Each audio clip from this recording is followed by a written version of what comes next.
सभा लगी, प्रजापति रूप में वहां दक्ष को घोषित करने की योजना बनी। सब देवता, सारी ब्रह्मांड की सभा लगी थी, सब बैठे थे। यानी सोची हमें ना नेक्स्ट बाद में आएंगे, क्योंकि बाद में आएंगे तो सब खड़े होंगे तो हमारा सम्मान होगा महाराज, कैसी हमारी प्रतिष्ठा हो जाएगी, साहब बड़े बड़े देवता हमारे स्वागत में ठाड़े होंगे। जानबूझ के माने या वजह से देरी से आने की योजना बनाई। अब देरी है रही, सब लोग बैठे, तो हमारा बाबा तो 1 मिनट को टाइम बर्बाद ना करे। करो सिमाला हृदय च कृष्ण मुखे च वरवर्ती श्री कृष्ण नाम। हमारे बाबा भोलेनाथ बैठ गए, वो तो अपनो स्मरण करवे लगे, ठाकुर जी को नाम लेवे लगे। उतनी देर में जो प्रजापति महोदय पधारे और देखो जो ठाड़ी ना भाई, ऐसा खरी खोटी सुनाई महाराज। ठाकुर जी ने ना, हमारे बाबा ने भी बड़ी गाली सुनी है महाराज। ससुर टेढ़ो पड़ गो महाराज, अब क्या करें। कोई बात नहीं, बात सभा में तो कछु बोले ना है, समझ गए कि नेक्स्ट थोड़ो कसालो है इनके मन में। नंदी भी अपने आप को रोक गए शिव जी की आज्ञा से। ब्रह्मा जी ने प्रजापति रूप में घोषित कर दिया। शिव और दक्ष की बनती नाई बन भी ना सके। दक्ष कहवे the one who is very clever, और शिव कहवे जो सदा शांत है। अब एक चीज बताओ, आग और पानी की बनी आज तक? बनी ना सके। दक्ष और शिव की बनी ना सके। कछुआ और खरगोश में पुरानी रेस चल रही है। दक्ष बड़ा क्लेवर है, बड़ा पॉजेसिव है, the one who own many possessions. एक आदमी बड़ा उत्साहित है, एक आदमी बड़ा शांत है महाराज।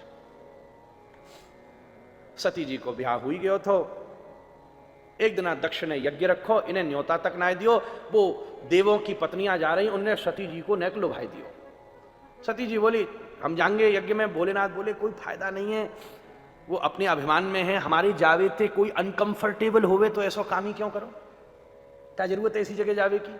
सती जी बोली क्या अपने घर में जावे को कोई न्योता लेना पड़ेगा?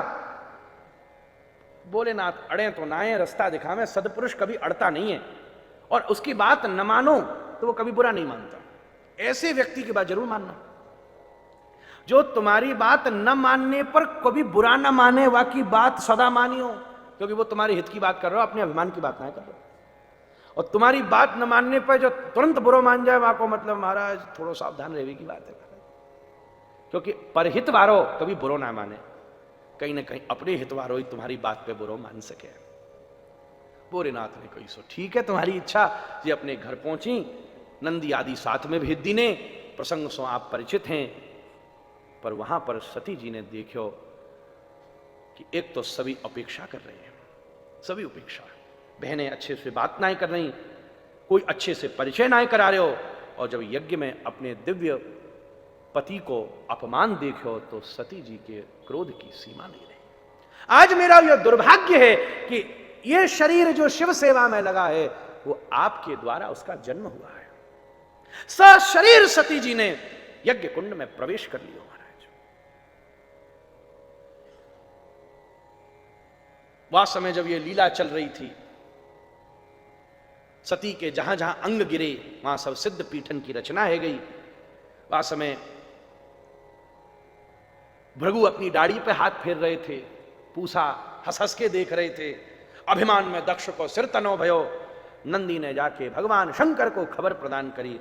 भोलेनाथ के क्रोध की सीमा न रही, अपनी जटा उखाड़ के भूमि पर फेंकी तो वीरभद्र भैरव प्रकट हो गए महाराज। जाके सारे दक्ष यज्ञ को विध्वंस कर डाला महाराज।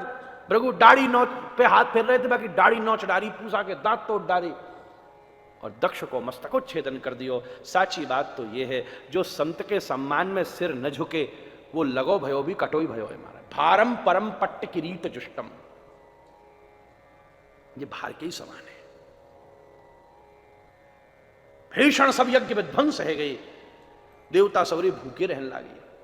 नारद जी ने जाए कि क्योंकि देवता यज्ञ से स्वस्थ हो में, बलशाली हो में, या देश में जब यज्ञ होते तो देवता प्रसन्न, दैट मीन्स पॉजिटिव जो एनर्जी है वो ज्यादा स्ट्रांग रहती थी, तो पॉजिटिव चीजें करना ज्यादा आसान रहता था। पर सच्ची बात तो ये है, मदराले खोदनी हो तो 2 दिना में खुर सके, मंदिर बनाना हो तो बड़ो उद्यम करना पड़ जाए, क्योंकि negative things has become so easy to do. और कोई बढ़िया चीज करनी हो तो वहां में बड़ो माथो लगे, वहां में बड़ी अड़चन आवे, वहां में बड़ी दिक्कत हो गए महाराज, क्योंकि देवता बड़े वीक हो गए। देवता को अपने जीवन में स्ट्रांग रखना है तो यज्ञ की जरूरत है। भोलेनाथ तो भूरे भारे हैं, तुरंत से प्रसन्न है गए, यज्ञ प्रारंभ है गए, सबरे यज्ञ कराए देवतान ने, और याको पहली बार हेड ट्रांसप्लांट भयो है। मेडिकल साइंस अभी तक यहाँ ना पहुंची। लीवर कर लियो, किडनी कर लियो, पहुंची होगी तो मोह ना पता हो, हार्ट ट्रांसप्लांट कर लियो, लीवर ट्रांसप्लांट कर लिए, पर भोले बाबा ने तो अपने ससुर को हेड ट्रांसप्लांट कर दियो महाराज। साची कहूं तो सत्संग हेड ट्रांसप्लांट ही करता है। भगवान ने कहा है ददामि बुद्धि योगम, मैं तुम्हें बुद्धि योग प्रदान करता हूं महाराज। वो बुद्धि जो विषय का विचार आसानी से कर सके, वो बुद्धि इति मति रूप कल्पिता वितृष्णा, वितृष्ण सर्जरी करके सकृष्ण हो जाती है, कृष्ण रस भाविता मति हो जाती है। यही तो बुद्धि की सर्जरी है महाराज। कैसी सुंदर बात कही, बकरा को मोड़ो लगा दियो। नारद जी ने सोची, देवता तो खुश रह गए, भैया हमारे भूरे बाबा ऐसे ही रह गए अकेले। सती जी ही श्री पार्वती जी के रूप में हिमवान के यहां प्रकट भई, जिन्होंने घोर तपस्या करी और योजना बनी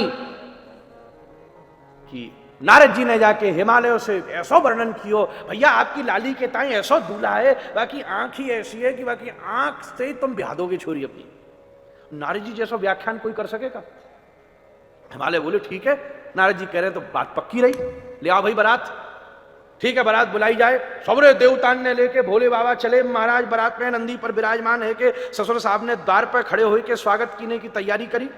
आनंद की बात ये सबसे आगे स्वयं महाराज भगवान श्रीहरि चले आ रहे हैं, विष्णु चले आ रहे हैं, दक्षिणे प्रणाम कीनो, बलिहारी इष्टदेव द्वार पर पधारे, याते बड़ी क्या बात है। दंडोत प्रणाम करके स्वागत किया, या को मतलब बड़ा प्रभावशाली कोई दूल्हो मालूम पड़े कि हमारे विष्णु स्वागत पर पधारे हैं। धीरे धीरे धीरे धीरे विषय गंभीर हो रहा है। बारात आगे चली तो साक्षात इंद्र खड़े, जय हो, बड़ा भारी कोई महाराज लगे, कोई बड़ो भारी नगर सेठ आए हुए महाराज। इंद्र आए बारात में, वरुण आए, सिद्ध आए, गंधर्व आए, विद्याधर आए, यक्ष आए, किन्नर आए। ठीक है भैया क्या बात है, पर अब सीरियस सिचुएशन है गई महाराज। नजर पड़ी कि सीधे सामने चले आ रहे हैं कोई मुखहीन, उन सबके तिलक लगा रहे थे दक्ष हिमालय, सबके तिलक स्वागत, आई आई आई ब्रज में लगे तिलक लगा, स्वागत की हो जाए। यो देखो पंक्ति पूरी भाई, पीछे अगली पंक्ति आए तो तिलक लेके माथे पे लगाओ, देखो मोड़ो ही ना है महाराज, कोई मुखहीन। और क्या करें जब तिलक ही ना लगेगा, बोल लाला भैया मोली लाओ, इनके मोली बांधेंगे, और तो क्या करें मोड़ो ही ना है। चलो कोई कभी कभी बेमोहड़े को आवे बारात में, ना आवे बताओ। सवन की बारात में कछु प्राणी ऐसे ही हो जो बेमोहड़ा के हैं महाराज, उनको मुख होता तो वो ऐसा कर्म ही ना कर रहे होते। चलो भैया कोई बात नहीं, अब मुंह को मस्तक को तिलक छोड़ो, तो मोली लाओ। जैसे ही मोली ली नहीं तो विपुल मुख काहू, और कोई दसानन बीसानन वारी आ गए, भैया अब कितनन के मस्तक पे तिलक लगाओ, ये तो बड़ा झंझट है गो। लो भैया हम तो मौली बांधेंगे, एक बार में खेल है जाएगा पूरा। मौली बांधी, ये पंक्ति पूरी भई तो बिनु पद कर, और अब तो मोरी बंद भी नहीं रही है, तो हाथी नहीं ना, कोई बहुपद बाहु विपुल नयन, कोई नयन विहीना, रिष्ट पुष्ट कोई अति तन खीना। ऐसे बराती पहुंचे महाराज बाबा की बारात में। आजकल भी ऐसे दौड़ते फिरे। मैं तो यह कथा के बाद जाऊं, सबरी ऐसी शादियां है रही हैं महाराज, बड़ी बड़ी जगह दर्शन हो में अलग अलग महाराज। क्या मैं ये चौपाई गातो चलूं महाराज, खूब आनंद आवे महाराज। सबको ठाकुर जी भलो करे, यही हृदय में विचार हैं, वो का करनो है महाराज। खूब आनंद से बारात चली, हिमालय तो थर थर कांप रहे हैं। और जैसे ही देखो नंदी के ऊपर दामाद है, और दामाद ने मुड़ के देखो ससुर है, और साथ में घूमो भुजंग, तो ससुर तो चक्कर खा के जाए पड़ो महाराज। जाते अपनी छोरी विहंगों में है। अमंगल्यम शीलम तदपि तब नामैव मतलब, श्मशाने स्वाक्रीड़ा स्मरहर पिशाचा सहचरा। पुष्पदंत कह रहे हैं, और ये सबरी घबरा गए, और तो बिगड़ गया मामलो। अब ये तो हमारे ठाकुर जी ने संभारी इनकी शादी महाराज। तुरंत ले जाए करके बाबा को ऐसो श्रृंगार कियो, ऐसो श्रृंगार कियो, ऐसे कर्पूर गौरम करुणावतारम संसार सारम भुजगेंद्रहारम सदा वसंतम हृदयारविंदे भवम भवानी सहितम नमामि, कि स्वयं पार्वती ने जाके इनके कंठ पे माल्यार्पण प्रदान कर दी। बोलिए उमापति महादेव की। दरबार में बड़ी बड़ी प्रस्तुतियां है रही हैं। कैसे ऑर्केस्ट्रा बज रहे हैं? जब शिव और पार्वती बैठे हैं, यस्यास्ते द्राट द्राट, ढोलक बज रही है, ड्रम द्राट द्राट, द्रुट द्रुट ममलम टम टम टम टम टम, डम सम डुडम सम डुहि डुहि चकितम भूपकम भुवनालयम, डमरू बज रहे हैं। तैलम तैलम तु तैलम खुकु खुकु खुकु खुकु ख्वं ख्वं ख्वं ख्वं ख्वं, ध्यायन्ते विप्रगान्ते वसति च सकलम पातुनो चंद्रचूड़ा। देखो कैसी भैया ठाकुर जी ने अब करा दी शादी महाराज को। ओ है जान दो इनको, क्या बात है। हाँ ओ हो जय हो, बधाई हो। देखो थोड़ कोई और रहे हो, मजे हम लोग ले रहे हैं महाराज आनंद से। यही तो ठाकुर जी की प्रसादी है। वो भी ना ले पा रहे होंगे जिनके यहाँ होगो, वो अपनी वेशभूषा में फंस रहे होंगे। हमें तो ठाकुर जी ने इस कथा में सुख करा दियो। अब क्या या के बाद भी कह सको कि ये कथा हमारी आपकी कराई भई है? अरे ये तो साक्षात श्री ठाकुर जी या को आयोजन कर रहे हैं, ये तो हमने कोई व्यवस्था भी ना रखी। आयोजक बन गई हमारी मणि माता और व्यवस्थापक है गए स्वयं श्री गोपाल जी। हम आप तो बहती गंगा में हाथ धो रहे हैं महाराज।